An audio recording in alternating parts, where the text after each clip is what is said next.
In this video, you'll see how to use auto contrast and histogram equalization to make it easier to label images.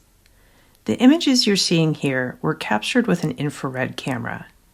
Infrared images tend to have narrow intensity ranges, meaning many pixel values are close together, resulting in low contrast.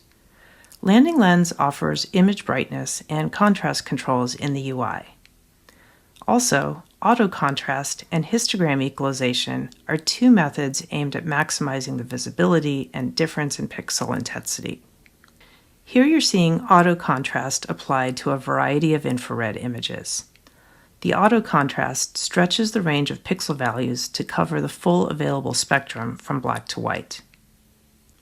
By spreading the pixel values across the full range, the differences between objects and their backgrounds become more pronounced, making details such as the animals stand out. Here, you're seeing histogram equalization applied to that same set of images. Histogram equalization redistributes the pixel intensity values so that they're more uniformly spread across a histogram.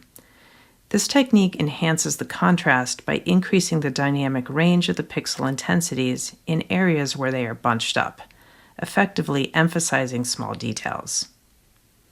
For infrared images, this makes subtle variations in heat or light more visible and distinct, allowing objects and features to stand out more clearly. Now you should have the skills to apply auto contrast and histogram equalization to make labeling low contrast images such as infrared much easier.